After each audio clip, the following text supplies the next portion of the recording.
Okay, what do you get when you cross the Yellow Wallpaper with the Grapes of Wrath, with Night of the Hunter, and with the early days of COVID paranoia? You get Hold Your Breath. I really liked this movie. I don't like a lot of new things, but I really enjoyed this one, which is funny because I'm looking at the reviews on Rotten Tomatoes here, and a lot of critics didn't seem to like it. To which I say, what are you smoking?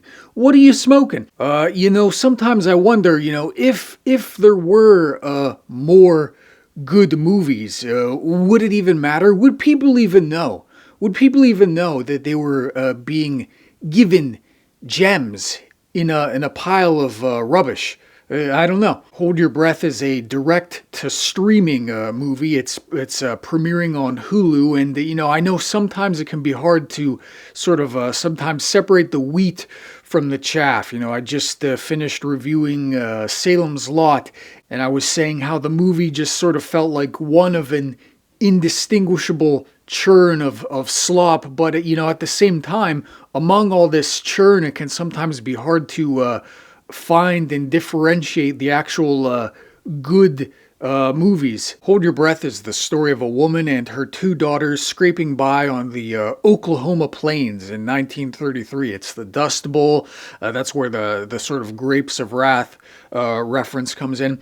It's the Dust Bowl, and life is hard, and the husband has gone away for work, and so it's just these three women, and the mother might be a little loopy. The third daughter had passed away years previously, and ever since then, the mother, she's had issues with sleepwalking. She's been a little loopy. She's doing her best to sort of keep the dust at bay. There's people have been having a lot of breathing problems. Understandably, you're breathing in a bunch of dust, and people are getting sick, and so she's sort of doing her best to get to keep out all the dust.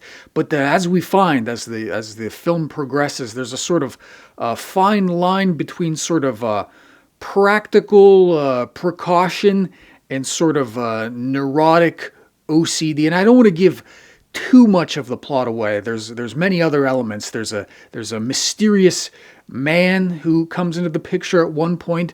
There's the story of the gray man, which sort of sticks in the woman's head. She thinks that the gray man might be trying to get in the house, might be trying to seep through the cracks. Again, this sort of paranoia sort of harkens to the early days of COVID, which is another thing that's kind of interesting because it seems like something that a lot of movies have sort of shied away from. You would think such a big world-changing event would have left more of a footprint on the zeitgeist as far as media is concerned, but we haven't had a lot of movies that dealt explicitly or metaphorically in this case with COVID, and so that was sort of interesting. This is a movie that has such solid storytelling foundation, which I feel like a lot of things are lacking nowadays. It's not especially complicated, but the threats and the challenges are clear and easy to understand. There's sort of the external threat of the weather and the element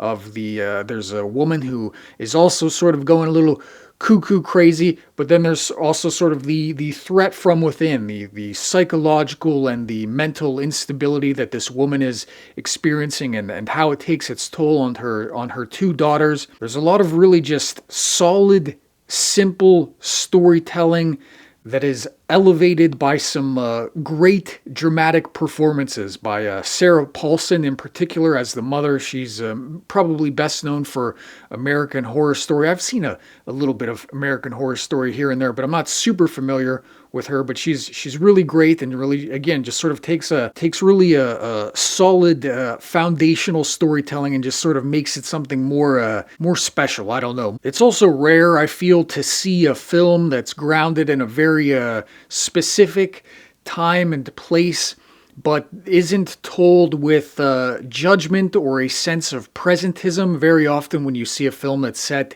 in years prior, there's lots of very sort of modern day moralizing, or rather filmmakers sort of apply a very specific modern moral lens where it's like, wasn't this awful that it was this way? back then. You can certainly infer commentaries on gender and gender roles, but it's something for you, the viewer, to use your adult brain to sort out for yourself rather than sort of spelling it out for you explicitly. The movie looks good. You know, it's not it's not too stylistically ostentatious, but you can tell that there's people who actually know what they're doing behind the camera. I should. This isn't the best comparison. You shouldn't be comparing Hold Your Breath to Salem's Lot. But I just watched that movie earlier, and it was so visually and stylistically all over the place, and it was nice to see a film that actually had some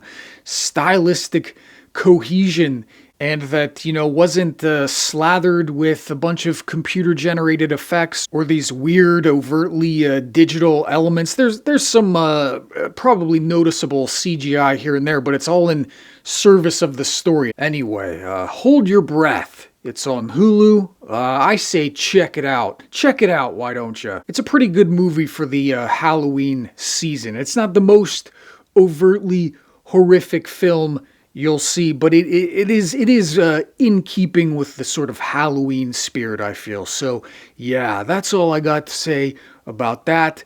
Goodbye.